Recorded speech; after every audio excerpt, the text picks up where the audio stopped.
Why was she so careful with a rifle that should have been forgotten? The armory was quiet, fluorescent lights humming with a sterile monotony, rows of rifles and carbines waiting in their racks like silent soldiers. Though most here only knew her as specialist, the efficient supply clerk moved with her usual precision. She counted serial numbers, checked logs, corrected mistakes made by careless privates who rushed through paperwork. Nothing about her suggested anything remarkable. To most, she was background noise. Useful, reliable, invisible. Exactly how she wanted it. But then her hand brushed against a weapon that wasn't supposed to matter anymore. An old M24 sniper rifle, nearly retired, shrouded beneath a dusty cover. She had avoided it for months. Today, for reasons she couldn't name, she pulled it out. The weight startled her. It wasn't heavy, it was familiar, too familiar. She sat down at the workbench, disassembled the rifle with movements that looked routine to anyone watching. Only her hands betrayed her. They weren't the hands of a clerk.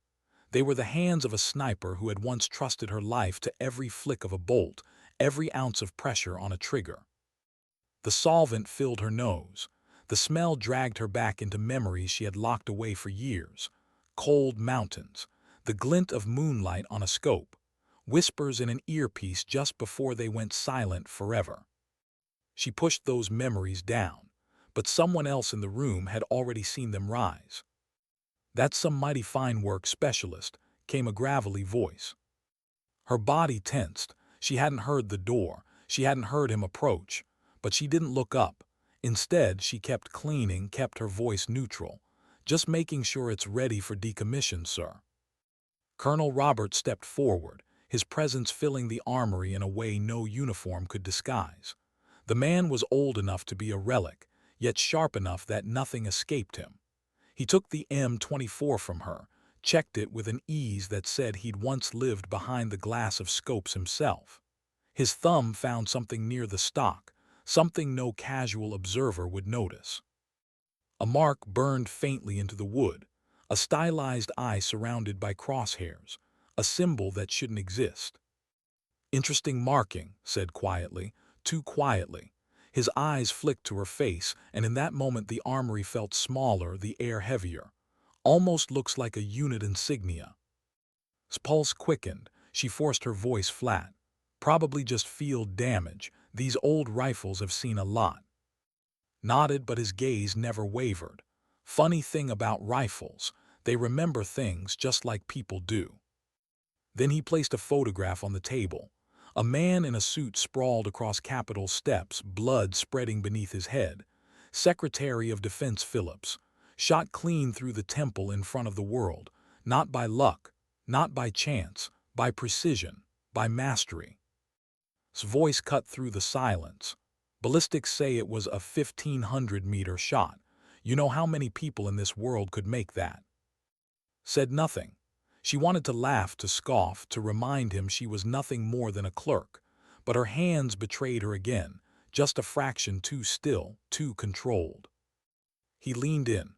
"Not many, maybe half a dozen, maybe less. And once upon a time you were one of them." The name he spoke next shattered her composure. "Lieutenant Hayes." The cleaning rod slipped in her fingers. She didn't look at him, but her chest felt tight, as if he'd pulled a weapon on her. That name was supposed to be gone, buried in classified files, listed as killed in action in the Hindu Kush Mountains 3 years ago. That woman was dead. She had become the invisible supply clerk. "That file should have been destroyed," she said at last, her voice low, her cover unraveling. "It was," admitted, "along with everything else tied to Deadeye Division, but I kept a copy, because I knew one day someone would need you again." The name alone summoned a storm of ghosts. Deadeye Division. The unit that had never existed on paper, trained in shadows, unleashed where wars were fought without declarations. 8 operators, each with skills that probability. Her family, her curse. And all of them gone. At least that's what she'd believed. "What do you want from me?" she asked, finally meeting his eyes. Laid out more photographs, other deaths, other impossible shots, different cities, different names, all tied to classified programs, all buried in redacted reports. I don't think you did this, but I think someone who trained like you did is behind it, and if that's true, then it means one thing. He let the silence hang. One of your team is alive. The words landed like a sniper's round, slow to arrive, devastating when they did. His mind raced. Images of that night in the mountains surfaced whether she wanted them or not. The ambush, the explosions. Her team cut down one by one while she'd been helpless in Overwatch. She crawled out with shrapnel in her leg and a bullet in her shoulder, surviving when no one else had, or so she had believed. Are you certain about that? Pressed. Did you see their bodies? She had seen them fall. She had seen fire consume the ridge. But bodies? No, not with her own eyes. The thought twisted her gut. What if they had lived? What if they had abandoned her? Or worse, what if they had turned into the very threat she was now being warned about? Closed the file and looked at her, his voice grave. Meet me tonight, 2100 hours. Officers' quarters, Building 47, Room 212. Come armed. I'll tell you the rest. And then he left. The armory fell silent again, except now the silence wasn't safety, it was a reminder. She had been found. Her cover had been pierced. She packed the rifle back into its case with steady hands, but her thoughts were anything but steady. If was right, then the past she had buried wasn't just rising, it was hunting her. Driving back to her apartment, she couldn't shake the sensation that the air itself had changed. Every shadow looked deeper, every passerby more suspicious. By the time she unlocked her door, she knew what she had to do. In the bedroom closet, hidden behind a false panel, lay the life she had pretended didn't exist. She keyed in the code. The wall slid open. Inside, Ghost was waiting. The rifles, the handguns, the passports, the cash. The encrypted files she hadn't touched in years. She booted the laptop, pulled up the file she had sworn never to look at again, Hindu Kush incident, and with trembling hands she forced herself to watch. Her teammates fighting in the mountains, their last words over comms, the chaos of the ambush. One by one they fell. She had carried their ghosts for 3 years, but if was right, maybe she had been carrying the wrong thing all along. Maybe she had been carrying a lie. She leaned back, eyes burning. The clock ticked. 6 hours until the meeting. 6 hours until she would step out of the shadows she'd built and face the truth waiting for her. For the first time in 3 years, she whispered her old call sign aloud, testing how it felt on her tongue. Ghost. It didn't sound dead at all. Why had he told her to come armed, yet discreet? The clock on her apartment wall ticked louder than it should have. 6 hours felt like seconds. Ghost moved through her living room in silence, every motion calculated. She packed the duffel bag not like a supply clerk but like the soldier she had once been. The 19 loaded with subsonic hollow points, a compact SIG on her ankle, knives, tools, bandages, enough to survive a night if the meeting went wrong. She left her apartment in layers of civilian disguise, jeans, boots, a jacket, a scarf pulled high over her face. Nothing suspicious, nothing remarkable. That was the trick, disappear by being ordinary. But her heartbeat didn't match her appearance. It drummed faster as she walked, every corner a potential ambush, every face a possible surveillance asset. By the time she reached the officers' quarters, her mind was full of doubts. Was telling the truth, or was this a trap, bait to flush her out?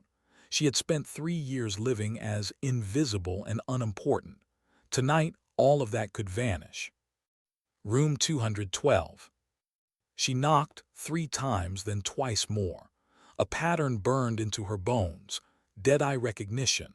She hadn't used it in years, yet her knuckles fell into rhythm automatically. The door opened. Stood in civilian clothes, lines carved deep into his face. He didn't waste words. He just stepped aside, letting her in. The room was small, standard quarters, but it had been transformed. Curtains drawn, signal jammer blinking on the counter, files and photographs spread across the table. She didn't sit. Neither did she relax. "You came," said, as if he wasn't sure she would. "You said you knew who betrayed my team," she replied. "That's not something I could ignore." He gestured at the files. "Then you'd better see this." The laptop screen lit up with a face she didn't recognize at first. An older man, distinguished, in a decorated uniform. Major General Victor. "He gave the direct order for your team's mission in the Hindu Kush," explained. "And he's the one who sold you out." The words froze her in place. A major general, betrayal at the highest level. She forced her voice steady.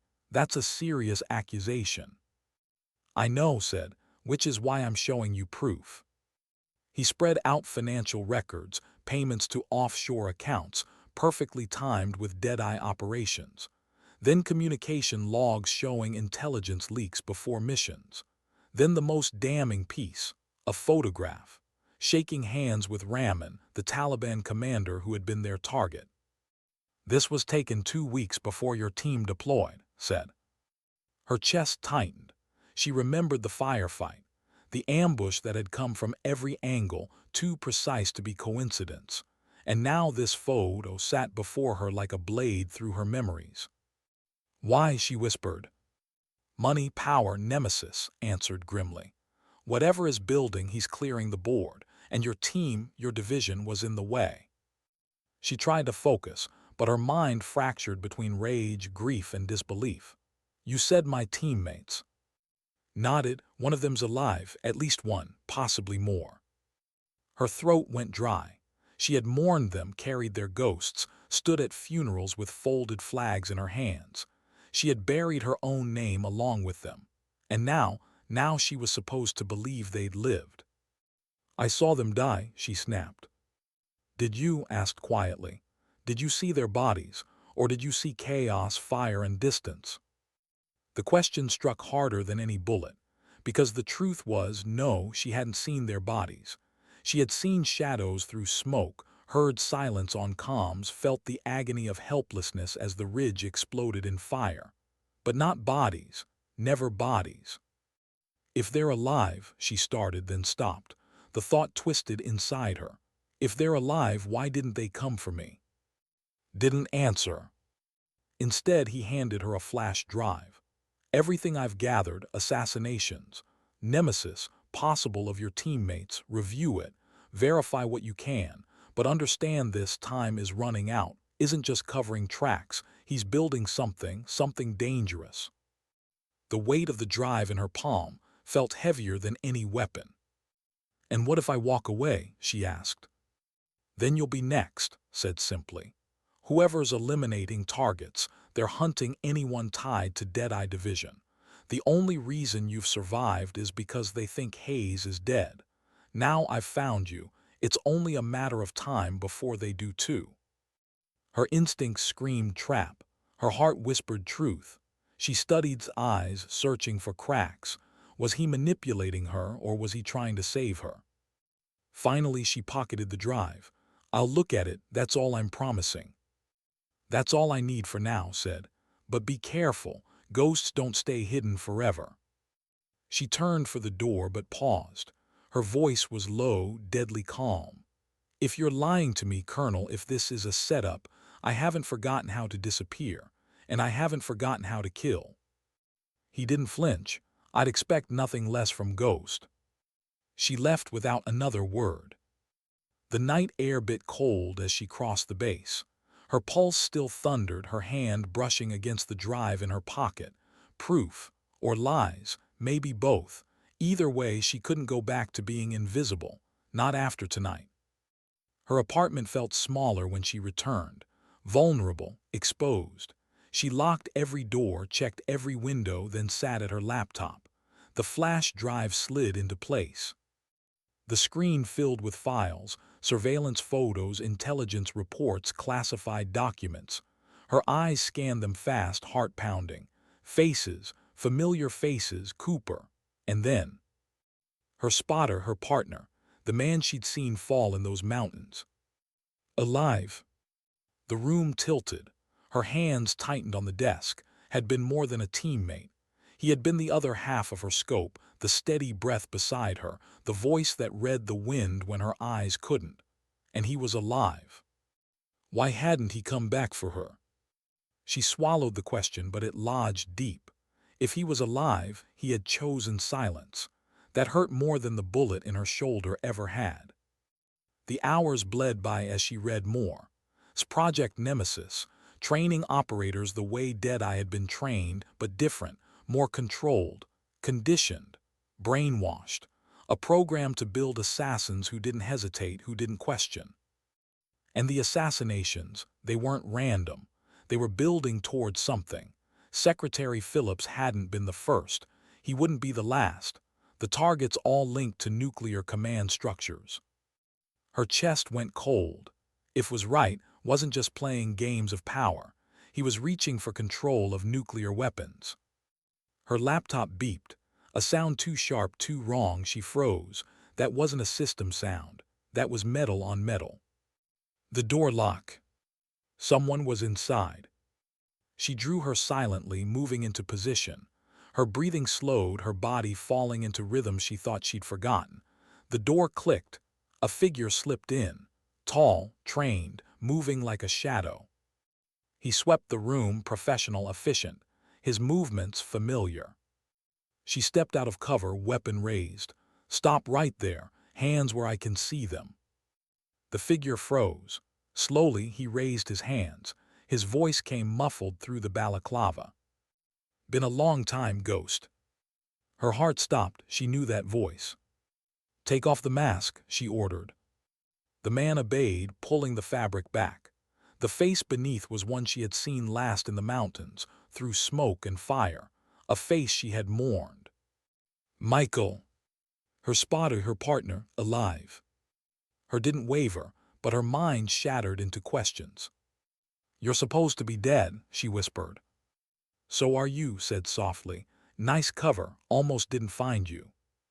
The silence between them was a storm of grief, rage, relief, and betrayal. Her weapon stayed steady. Her heart did not. Why are you here? She demanded. Eyes hardened. Same reason found you. Someone's killing people connected to Deadeye, using our techniques, and you're next. Why hadn't he come back for her? The stayed aimed at his chest, steady in her hands, but her heart wasn't steady at all.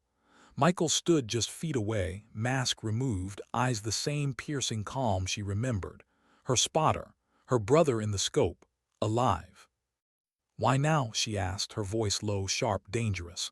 3 years, I thought you were dead. I buried you. Didn't flinch. His voice was calm, but there was weight in it. We thought the same about you. After the ambush, after the reports, we were told you didn't make it out of the mountains. By the time we knew you already had a new identity, a new life. That wasn't your decision to make, she snapped, her finger tightening on the trigger. You should come for me. For the first time, his composure cracked. His jaw tightened, his eyes flickered with regret. We wanted to. I wanted to, but's reach, his network, it was everywhere. If we tried to pull you back in, they would have hunted you down. We left you out because it was the only way you'd survive. The words landed heavy. She wanted to believe him, wanted to hate him. The confusion boiled into her chest until it was almost unbearable. You still haven't told me why you're here, she said finally. Scanned the apartment, his posture tense. Because you're exposed, already compromised you, and if I found you, others can too. We have to move now. Her aim didn't waver. Don't assume we're still a team. He gave her a look she knew too well, the kind that used to calm her breathing when a shot felt impossible. You think I'd be standing here if I wasn't on your side? Ghost, if I wanted you dead, you wouldn't have heard me coming. And the worst part was, he was right. He had been the best at infiltration, the ghost between ghosts. If he had wanted her gone, she'd already be a memory. She lowered the slightly, not completely. You said we. Who else is alive? Hesitated, then, Cooper, they're waiting. Her breath caught. Cooper, the commander who had been the backbone of their unit. Oracle, their eyes and ears, alive. You're lying, she said, but her voice trembled. Shook his head. Not all of us made it. Martinez didn't, but the rest of us, we've been working in the shadows, hunting Nemesis. The name twisted like barbed wire in her chest. Nemesis. She had Red's files. She had seen glimpses of what it meant, but hearing it from gave it a weight that files couldn't. "What do you know about it?" she pressed. "Enough to know it's worse than told you," said grimly. "Nemesis isn't just a program. It's a weaponized network. Operators trained like us, conditioned into obedience, stripped of choice, and it's using them to eliminate anyone who stands in his way." "Then why is still breathing?" she countered. "Because they don't know which side he's on," replied. "And neither do we. That's why we need you." The words hit her harder than she expected. For 3 years she had been no one, a clerk, a shadow in an armory, and now, with a single sentence, was trying to pull her back into the storm. She didn't want to admit how much part of her longed for it. "How do I know this isn't another trap?" she asked. Stepped closer, his eyes locked on hers. "Because I came myself. I could send someone else. I didn't. I wanted you to see my face. I wanted you to know we're still here." For the first time, her aim faltered. Then his voice hardened. "But we don't have time. They tracked last night. They'll come here too. 15 minutes, maybe less. Cooper has transport ready, is covering surveillance grids. You can stay here and die, or you can come with me." The choice pressed down on her like a weight she couldn't bear. To trust him was to betray everything she'd built these last 3 years, but to stay was to die. She holstered her. 2 minutes, I pack what I need, then we move. Nodded, that same quiet efficiency she remembered from 1,000 missions. "Good to have you back, Ghost." She didn't answer. Her hands moved fast, securing the duffel bag she'd already half prepared. Weapons, ammunition, encrypted files, passports. She moved with the precision of a woman who knew she might never see this place again. As she zipped the bag shut, she couldn't help it. The question tore out of her. "Why didn't you contact me? 3 years. I thought I failed you. I thought I left you to die." Checked his weapon, his face shadowed with something she rarely saw: guilt. "We thought we failed you too. We thought you were gone. By the time we knew otherwise, Cooper decided it was safer. Safer to let you live in peace than drag you back into this." Her eyes burned. "Peace? Do you know what it's like to wake up every day with ghosts in your head? To hear every shot you didn't take, every scream you couldn't stop? That wasn't peace. That was a prison." Met her gaze, unflinching. "Then maybe this is your way out." The sound of tires crunching on snow outside cut through the moment. Moved to the window, scanned the street. His voice was flat, urgent. "They're here." She shouldered the bag, her muscles tightening with the familiar readiness of combat. For the first time in years, she felt alive. Not safe, not calm, but alive. "Where to?" she asked. Gave the faintest hint of a smile. "Home, Cooper's waiting." They slipped into the pre-dawn darkness, moving fast, silent, ghosts once more. The unmarked SUV was parked 2 blocks away, engine low, headlights off. William Cooper sat behind the wheel, older but unmistakable. His presence carried the same authority it always had. Beside him, the seat was empty, waiting for her. She slid in without a word, her bag at her feet. Cooper drove without looking back. Only after several minutes of silence did he speak, his voice the same calm steel that had steadied them in firefights years ago. "Good to see you alive, Ghost." Her chest tight, she wanted to answer, but words failed. In the back seat, checked his weapon again, the way he always did when tension rose. His voice crackled softly through comms, feeding updates, her tone as sharp and precise as ever. For a moment, let the sound wash over her. She hadn't realized how much she had missed it, the rhythm of a team, the cadence of trust, the comfort of being part of something larger than herself. But underneath it all, a single question screamed inside her. If they were alive all this time, why had they left her in the dark? Why didn't it feel like a homecoming? The SUV cut through the frozen Alaskan wilderness, headlights carving narrow tunnels of light across the snow. Dawn crept slowly, gray and muted, as if the world itself was reluctant to wake. Sat in the passenger seat, rigid, eyes sweeping the terrain through tactical glasses. Every tree line felt like a threat, every shadow a sniper's hide. Cooper drove like he had driven their missions years ago, steady, precise, unflinching. The weight of command hadn't left him, though time had etched deeper lines into his face, silver into his hair. In the rear, moved with restless hands, checking his weapon for the third time, his old ritual for controlling pre-mission tension. They weren't talking, not about the years lost, not about betrayal. Silence was safer and silence was familiar, but it wasn't the same. Finally broke it. "Where are we really going? You told you staged a rendezvous at Ridge. That was a lie." Cooper's mouth twitched, not a smile, a grim acknowledgement. "Still sharp, Ghost. We're heading to a fallback safe house near Denali.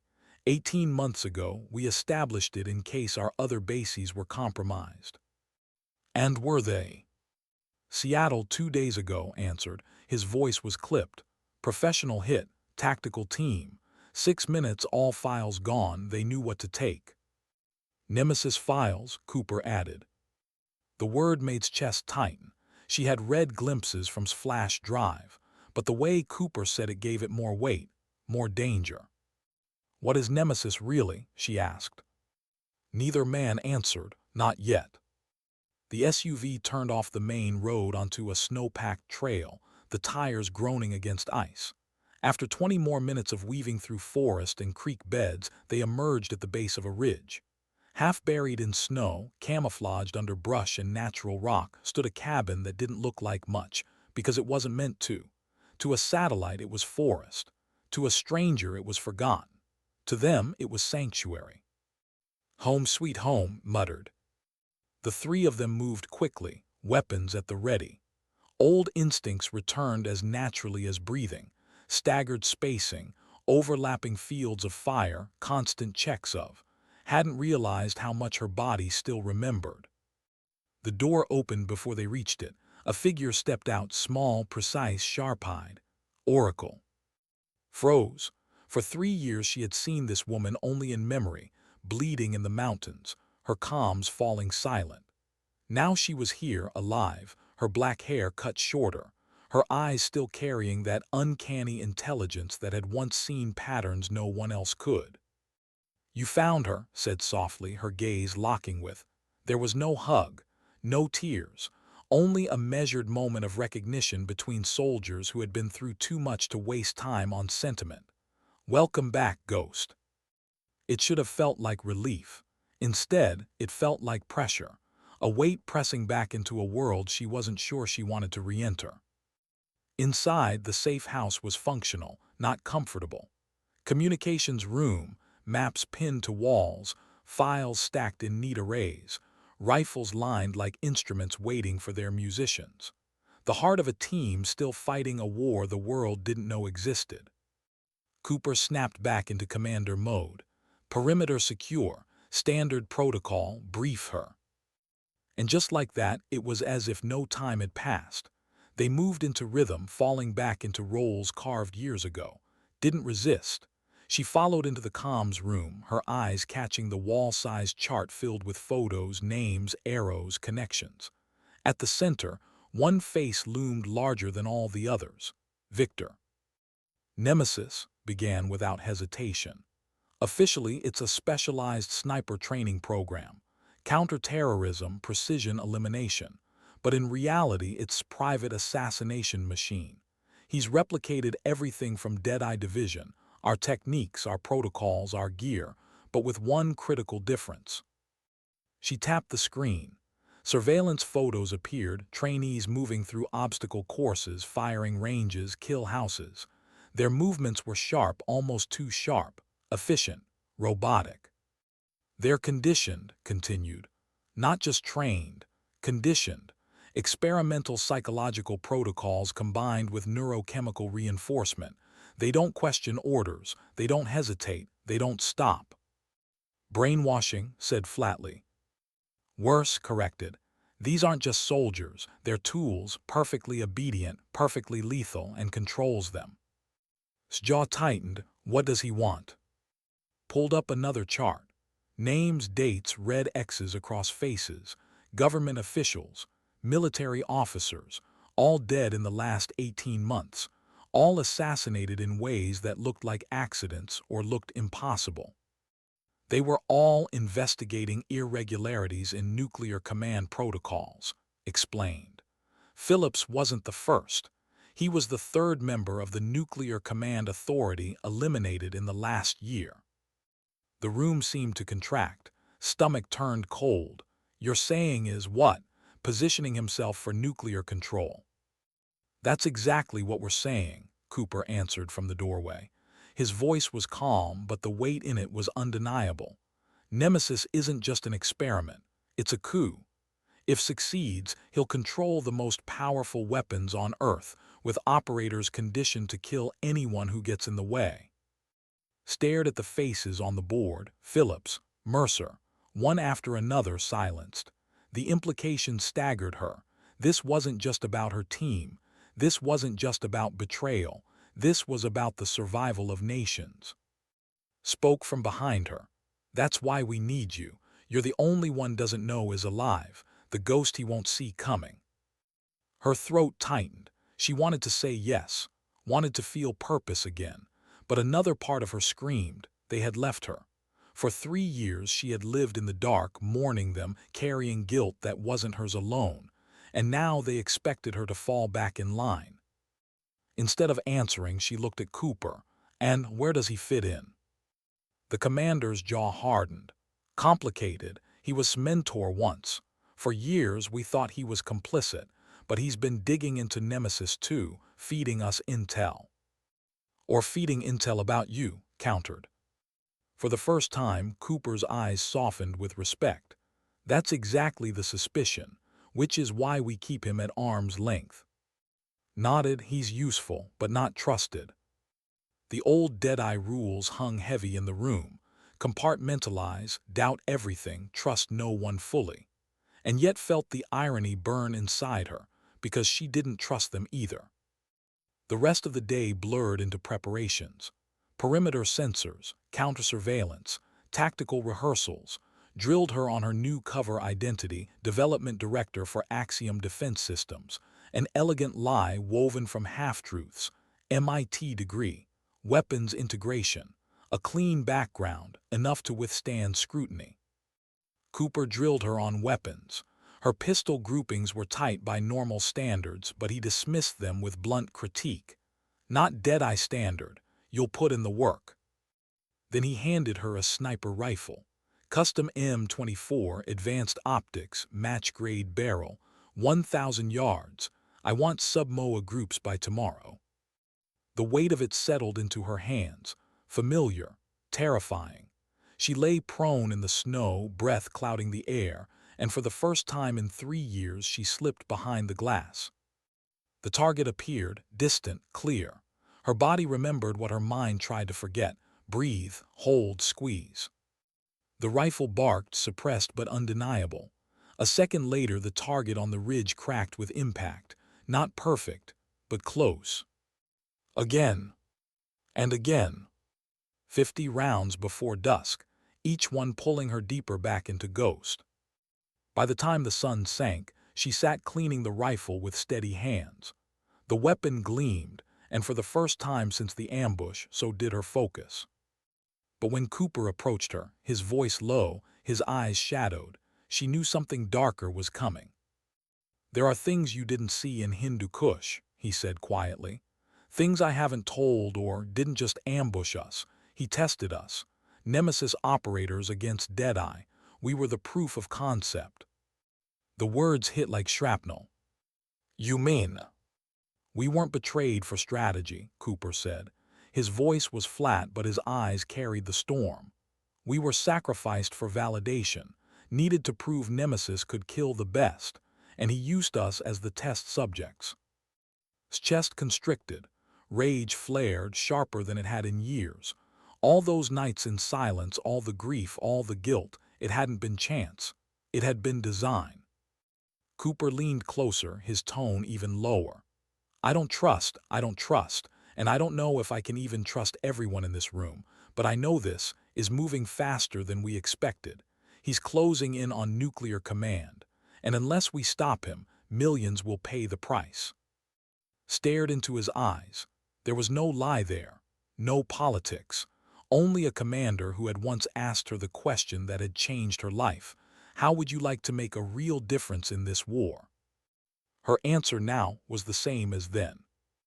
I'm in. Why did it feel more like a funeral than a mission briefing? The safe house had turned cold, though the fire burned strong in the hearth. The maps on the wall glowed faintly under lamplight, names and faces circling like prey around a predator.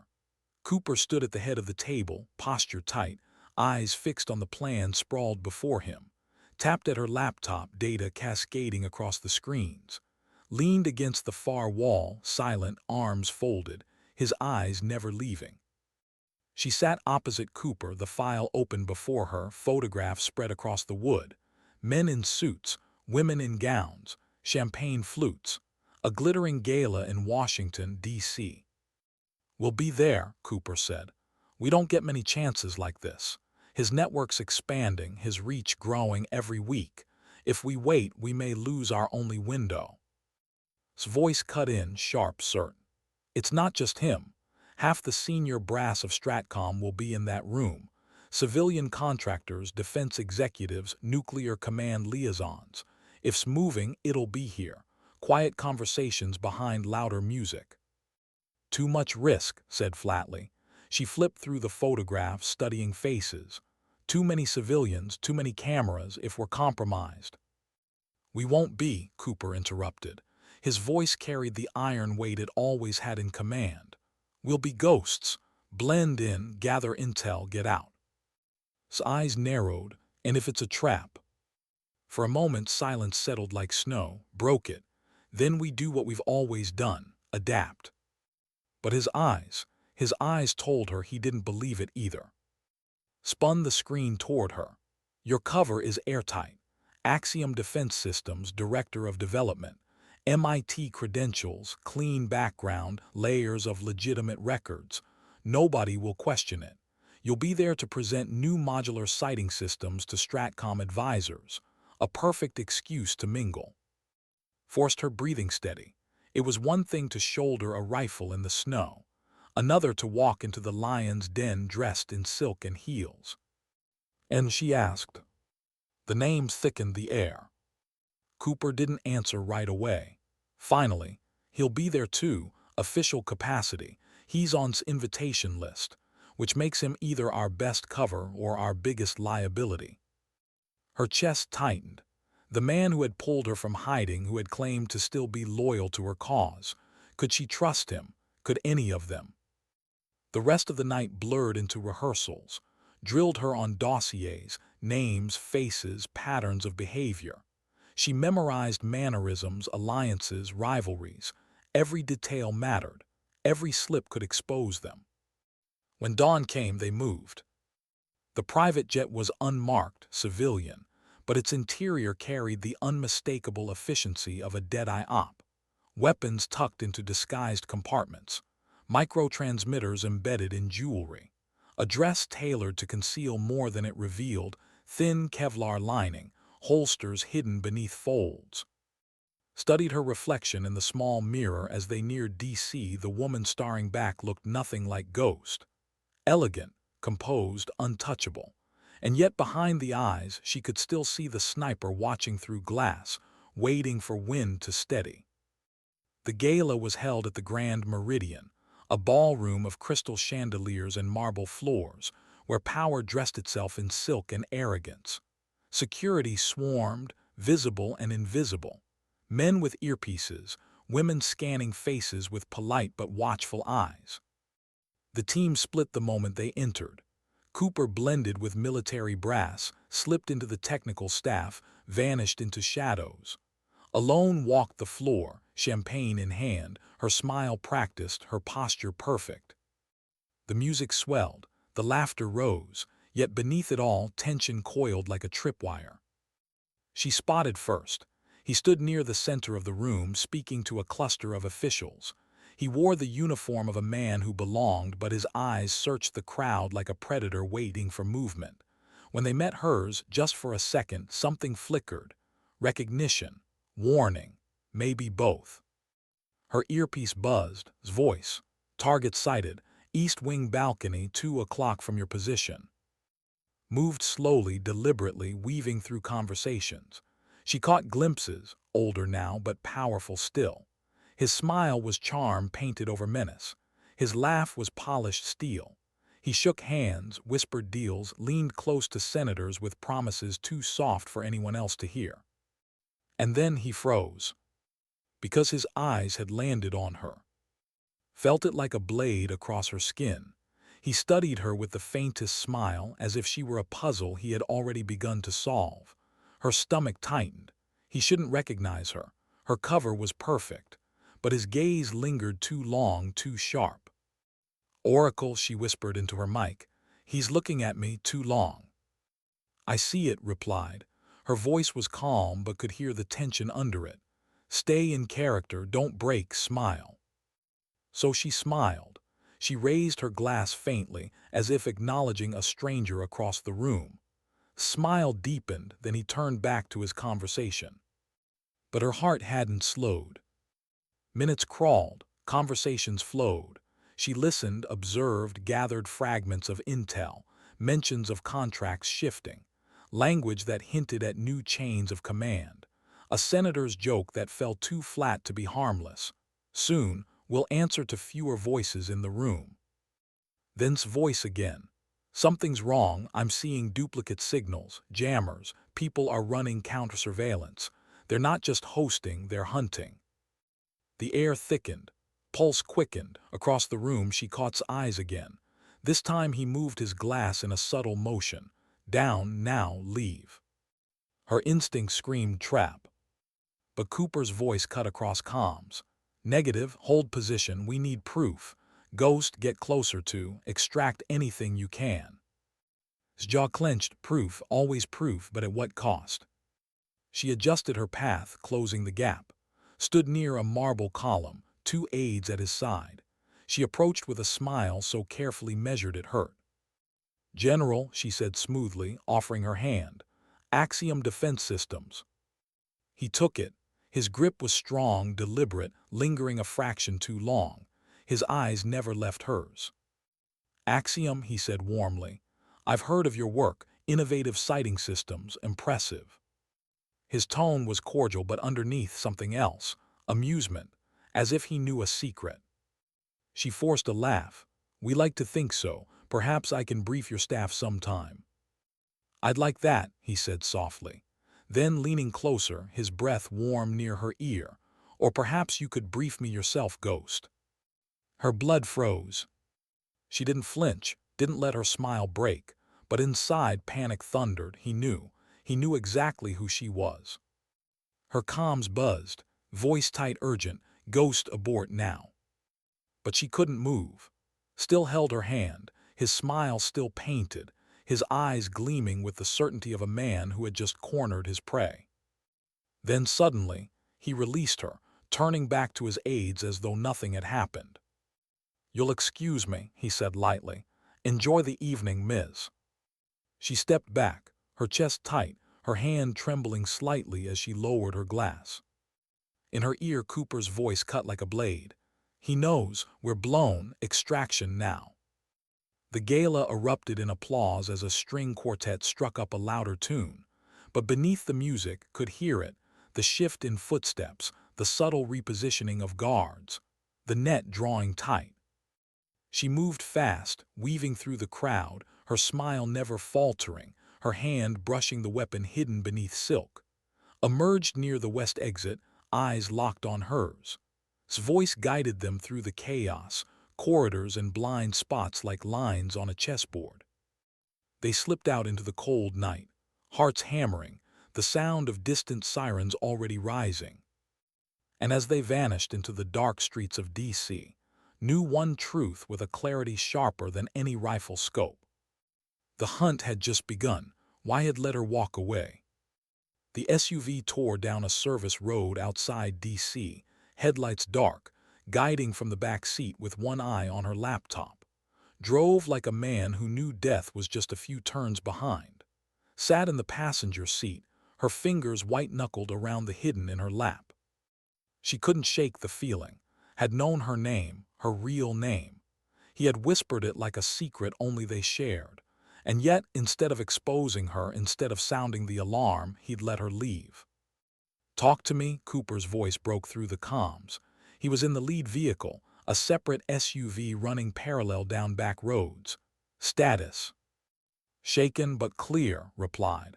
His voice was steady but could hear the tension just beneath. "No contact." "Negative." Cooper didn't answer right away. "Then that's the problem. Knew he could burned us all, instead he let you go." Finally spoke, her voice flat, colder than she intended. "He's not finished with me." The words silenced the vehicle, even paused her furious typing. Everyone knew what it meant, wasn't just aware, he was playing with them. They reached the outskirts of Arlington before they switched vehicles. Protocols demanded constant shifts. They abandoned the SUV in a parking garage, splitting into pairs before converging at a nondescript brownstone sandwiched between rows of similar houses. Inside, the air smelled of dust and gun oil. The moment the door shut, Cooper rounded on, "What the hell happened?" She met his stare without blinking. He knew. He called me ghost, right there in the middle of the gala. Cursed under her breath, swore quietly. Cooper's jaw tightened. Then he wanted you to hear it, wanted you to know. Paced the room, her mind spiraling. He wasn't surprised. He wasn't confused. He looked at me like I was already in his pocket. Like, she trailed off, the thought too heavy to finish. "Like what?" pressed.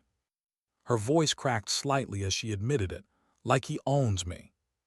The silence that followed was worse than any explosion. Cooper finally spoke, his tone grim.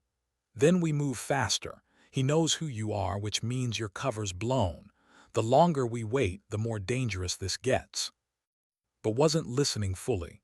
Eyes haunted her, his smile, his calm certainty. He hadn't needed to kill her. He hadn't needed to expose her, because in his mind she was already his. She clenched her fists, nails digging into her palms until they drew blood. Stepped closer, his voice softer. "Ghost, don't let him get in your head. You're not his, you never were." She wanted to believe him. God, she wanted to, but the doubt wormed deeper with every heartbeat. They spread the files across the table again, briefed what she'd managed to pull before the jammers cut her signal. Financial trails, private accounts, movement of operatives across Europe, a pattern forming: Germany, Poland, Ukraine. "Expanding east," explained. "Not random. He's positioning Nemesis units near NATO nuclear stockpiles. If he controls the triggers, NATO fractures." Cooper tapped the map with a thick finger. "Which means war, nuclear brinkmanship, and nobody even knows he's pulling the strings." Stared at the pins, the lines, the red circles. Wasn't just ambitious. He was methodical. He was patient. He was building something that could shatter the world order, and she had walked right past him like a pawn on his board. Her voice came low, steady. "Then we cut off his hand before he makes the move." Cooper looked at her, studying, as if gauging whether she was ready to step back into full command with them. But before he could speak, screen lit up with an encrypted incoming message. "Source, unknown, priority, urgent." She frowned, running decryption fast. The words appeared line by line. "I know what HARRINGTON is building. I can prove it. Trust no one. Meet alone, midnight. REFLECTING pool. SULLIVAN." The room froze. Chest tightened. "It's a trap." "Or it's the only lead we'll ever get," countered. Scowled, "Midnight at the reflecting pool. That's suicide, open ground, zero cover." "Which makes it the perfect place for him to test her," Cooper said quietly. "If she shows, he'll know where her loyalties lie. If she doesn't, he'll know too." All eyes turned too. Her hands curled into fists again, had been the one to pull her out of hiding. He had been the one to reveal betrayal. But he had also been once, and his presence at the gala hadn't reassured her. His warning glance, his subtle signal to leave, was that loyalty or manipulation? Her voice came steady, though her insides trembled. "I'll go." His eyes widened. "Alone, no, absolutely not." "It's the only way," she insisted. "If's watching, and he is, he'll smell back up a mile away. If has proof, I need to see it myself." Cooper's jaw flexed. He didn't like it. None of them did, but after a long silence he nodded. "We'll cover from distance. You won't be alone even if you think you are." Midnight came like a drumbeat. The reflecting pool stretched out like black glass beneath the monument lights, the cold air carrying the faint scent of winter and stone. Walked alone, her footsteps soft, her breath steady. Every instinct screamed at her to vanish, to fade back into the night. But she forced herself forward. Appeared from the shadows, hands visible, unarmed. His face was drawn, older than she remembered even days ago. "You came," he said softly. "Against my better judgment," she replied.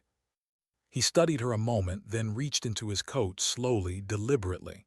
She tensed, her hand brushing her weapon, but he only pulled out a folder. He held it out. She didn't take it immediately. "What is it?" "Proof," he said. "Nemesis isn't just about assassinations. It's about command override. Building a system that bypasses nuclear safeguards. Launch authority reduced from multiple codes to one. His." Her blood ran cold. She snatched the folder, flipping it open. Technical schematics, program outlines, algorithms tied to missile systems, all stamped with clearance levels she hadn't seen in years. "This is real?" she asked, her voice shaking despite herself. Nodded. "I couldn't let it stay buried, but I couldn't bring it to your team either. One of them is compromised." The word stabbed sharper than any knife. She lifted her gaze slowly. "Which one?" His eyes locked on hers, his voice low, steady. "Cooper." The world tilted. "No," she said, almost a whisper. "He was there at every turn, every operation Nemesis intercepted, every burned. He's not the one being hunted, he's the one leading you straight to." Her grip on the folder tightened. Her chest burned. Could it be true? Cooper, the man who had pulled her from the fire, the man who had been their anchor, could he really be the traitor? His voice pressed harder. "Think about it, Ghost. Who do you really trust? The ones who left you in the mountains, or the man giving you the truth right now?" But even as his words sank in, something colder slid through her veins. She could feel it in her gut, the sense she had carried since the gala. She wasn't just being hunted, she was being played. And the game had just cut deeper. Who was lying to her? The walls felt closer when she returned from the reflecting pool. Her hands clutched the folder had given her, its pages whispering accusations with every turn. Cooper sat at the head of the table, eyes narrowing as she entered. Leaned against the window, scanning the street outside. Typed furiously, pretending not to watch. "Report," Cooper ordered. His voice was steady but could hear the demand in it. She dropped the folder on the table. Schematics spilled out, diagrams of nuclear command override systems, signatures of programs so secret even Deadeye hadn't touched them. "Says this is endgame, direct control of launch authority." His head snapped up.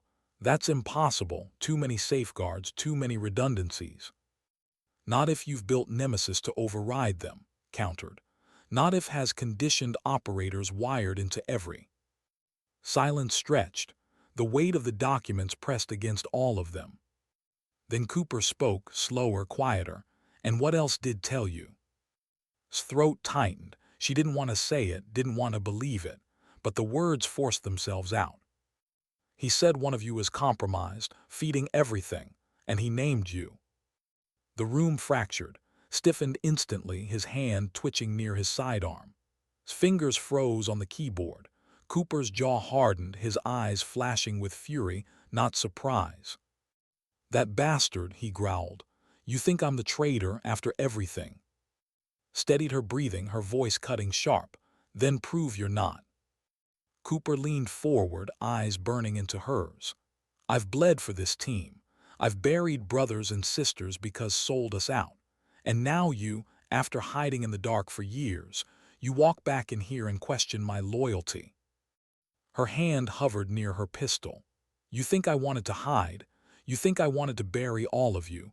I've lived with ghosts every day since the mountains. But he showed me patterns, every compromised, every move Nemesis anticipated, always when you led the op." Cooper slammed a fist against the table, the files jumping. "Because trained me. He knows how I think. He knows how I move. That doesn't make me a traitor. That makes me dangerous to him." Stepped between them, voice low, controlled. "Enough. This is exactly what wants. Divide us. Make us turn on each other." But's pulse wouldn't slow. Every word, every look from Cooper twisted her doubts. Finally spoke, her voice cold as steel. "Then we test it. We run data across independent channels. If Cooper's clean, it'll hold. If not," she didn't finish. She didn't have to. Cooper glared, but after a long moment he nodded. "Do it. I've got nothing to hide." The hours stretched into dawn. Worked through encrypted logs, comms histories, movements tracked against Nemesis strikes. Hovered, restless, packing like a caged animal. Shadowed Cooper, never out of reach, never letting his guard fully drop. Finally slammed the laptop shut. "I don't like it.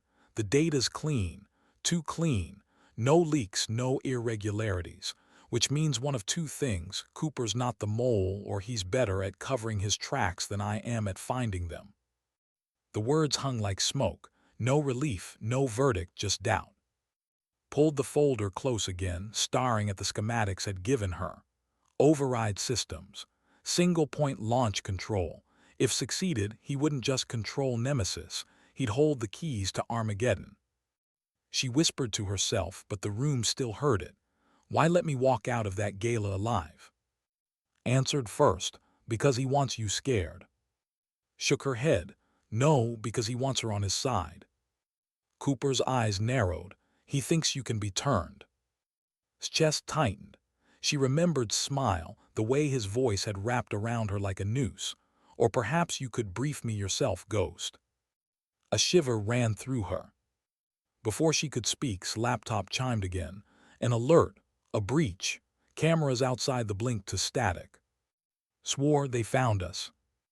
The team moved instantly, old instincts snapping back into place. Weapons drawn, lights killed, silent signals exchanged. Took her position at the narrow upstairs window, her rifle steady against the sill. Through the night scope, shadows moved between trees. Too disciplined to be civilians. Too coordinated to be local police. "Nemesis." "They're flanking," she whispered into comms. 6 operators minimum, no insignia." Cooper's voice cut sharp. "Hold fire until I say. We don't burn this location unless we have to." But's trigger finger tightened anyway. These weren't recruits. Their movement was too familiar, too precise. The same drills Deadeye had once run. Her chest clenched as realization hit. Hadn't just built Nemesis in their image. He'd replicated them. Every motion, every tactic. A ghost division fighting ghosts. The first shot cracked. Not hers. A round punched through the lower window, shattering wood, embedding in the far wall. Dove for cover, returning fire with controlled bursts. "Contact front," he shouted. The house exploded into chaos. Muzzle flashes strobed through windows, shadows darted across the snow. Breath deep, her scope finding a target.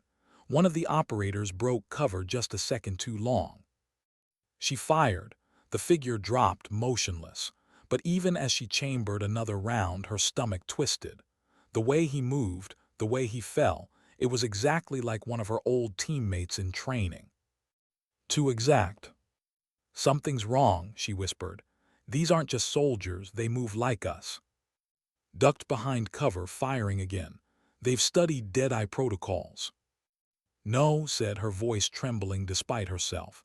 They are dead-eye protocols, perfectly mirrored, every breath, every trigger squeeze. He's turned us into blueprints. The thought clawed at her as she fired again, another Nemesis operator dropping in the snow. Each kill felt like shooting at a reflection. The attack lasted minutes but felt like hours. Finally, silence fell. The surviving Nemesis operatives melted back into the tree line, retreating as suddenly as they had come. Cooper held his rifle steady, scanning the horizon. Why pull back? His answer was a whisper. Because they weren't here to kill us, they were here to test us. Stomach turned, wasn't trying to erase them. He was measuring them, every tactic, every response, every weakness. She lowered her rifle slowly, her breath ragged. For the first time since returning to Ghost, she wasn't sure which was worse, fighting's Nemesis, or the possibility that one of the people standing beside her was already part of it. Was this the end, or just another beginning? The still smelled of gunpowder and splintered wood. Shattered glass crunched under his boots as she moved through the silence. The Nemesis strike had ended hours ago, but its echo clung to the walls like smoke. Was patching a graze on his arm, rebuilt her comm rig with the calm of someone who'd rebuilt it 100 times. Cooper cleaned his rifle with methodical, unshaken hands. None of them spoke about the fight. None of them spoke about the truth that had cut deeper than bullets. Nemesis wasn't an imitation. It was a reflection. Broke the silence. He's not hunting us, he's studying us, every move, every breath, every hesitation. Glanced up, why? Because he doesn't just want to beat us, she said softly. He wants to replace us. Cooper's jaw tightened. Then we make sure we're irreplaceable. But his words landed hollow because his voice still rang in his ears. One of them is compromised. Cooper. The thought coiled inside her like a live wire. Was this the commander who had led them through fire, or the man feeding every step? She couldn't decide which possibility cut worse. Broke in, her voice sharp. We can't stay here. Nemesis knows this location now. We have to move. Where? Asked. Slid a flash drive across the table. Intercepted transmission during the assault. Coordinates point to an underground facility outside Germany. If's building his override system anywhere, it's there. Picked up the drive. Her fingers felt its weight, heavier than metal. Then that's where we finish this. The flight to Germany was a blur of silence and preparation. Disguises layered, weapons cleaned, maps memorized. Sat alone at the back of the cargo plane, staring at her rifle. Her reflection in the scope stared back, fractured, uncertain. Was she Ghost, the sniper who could end wars with a single pull of the trigger, or the woman who had spent 3 years trying to bury her own name? Sat across from her eventually, his voice quiet. When this is over, what then? She didn't look up. When it's over, maybe I'll finally be able to stop waking up to their voices. He didn't press. He just nodded, the silence between them heavier than words. They landed in darkness. The facility rose from the earth like a scar, concrete walls, barbed wire, floodlights sweeping across the snow. Guards patrolled with the precision of machines. Nemesis operators. The infiltration was surgical. Jammed cameras, cut fences. Cooper led them through drainage tunnels beneath the compound. Every step carried them deeper into the heart of creation. Inside, the air smelled of sterilized metal and ozone. Hallways gleamed white, too clean, too controlled. They passed training rooms, sniper lanes, obstacle courses, VR simulations. Ghosts behind glass, learning to move like them, shoot like them, kill like them. Stomach nodded. Wasn't building soldiers, he was building copies. Finally, they reached the command chamber. A massive room pulsing with servers, screens, and one raised dais where a single figure waited. He turned slowly as they entered, his smile already painted in place. Ghost, at last. His rifle leveled at him instantly. End it now. But only spread his arms as if welcoming them home. Why kill me when you could join me? You've seen what Nemesis can do. precision without hesitation, obedience without doubt, no more politics, no more second-guessing, only results. You mean no more humanity, spat. Humanity is weakness, replied calmly. It's what cost you the mountains, it's why Deadeye died, but Nemesis is perfection. Cooper's voice cut sharp. You turned us into lab rats. You sacrificed us to test your machines. His eyes flicked toward him and his smile sharpened. And you survived. You more than survived, you thrived. Tell me, Cooper, how long will you pretend you haven't wondered if I was right? His chest clenched, his words pressed into her skull. Cooper is compromised. She shifted her aim just slightly. What is he talking about? Cooper's face darkened, his eyes flashing with anger. Don't listen to him. He's trying to divide us. Or confirm what already told me, countered. Moved closer, his weapon wavering between and Cooper. Froze at her console, torn. The room was seconds from shattering. Smile widened. Yes, Ghost, that's it. Doubt, division. Which of them can you trust? Who hides behind screens? Who left you in the mountains? Or Cooper, who's been leading you into my hands this whole time? Shut up, she snapped, but her voice cracked, because deep down the question already existed. And then Cooper moved. Not toward her, but toward the central console. He slammed a drive into the port, fingers flying across the keys. Alarms blared instantly, red lights flashing. Self-destruct sequence armed, an automated voice echoed. Blinked, what are you doing? Cooper's voice was steady, even as chaos erupted. Ending it. Built this place on our graves. Tonight it dies with us. Lunged forward, fury breaking his calm mask. You fool, you'll destroy everything. That's the idea, Cooper growled. His fingers flew over her tablet, her voice urgent. Detonation in 6 minutes. If we're still here, we die too. The room fractured into gunfire. Nemesis operators poured through the doors, dragged toward the exit, firing controlled bursts. Cooper held the console, covering their retreat. Hesitated, rifle raised, scope centered, stood exposed, fury blazing. One pull of the trigger and it would all end. But her scope wavered, not from doubt of her aim, but from doubt of the truth. Was Cooper sacrificing himself for them, or was this his plan all along?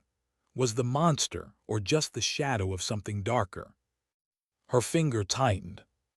The shot cracked. Fell. The team dragged her out as the compound shook with explosions. Fire rolled through hallways, steel screamed, alarms wailed. They burst into the night as the facility collapsed behind them, a pillar of smoke rising into the stars. They didn't stop running until the ground stopped trembling. Hours later, they stood on a ridge overlooking the smoldering ruin. Cooper leaned against a tree, blood seeping from a wound in his side, patched him with trembling hands, stood watch, silent. Sat apart, rifle across her knees, eyes fixed on the flames. Her hands shook, though not from cold. Finally spoke, his voice quiet. You killed him. She nodded faintly. Then it's over, said, though her tone was hollow. Shook her head. It's never over was just one man, but the idea Nemesis, it's still out there. Files, programs hidden, shadows waiting. Silence fell again, broken only by the distant crackle of fire. Sat beside her close enough that his shoulder brushed hers. Then what do we do now? Watched the smoke curl into the sky, carrying ghosts with it. Her voice came soft but firm.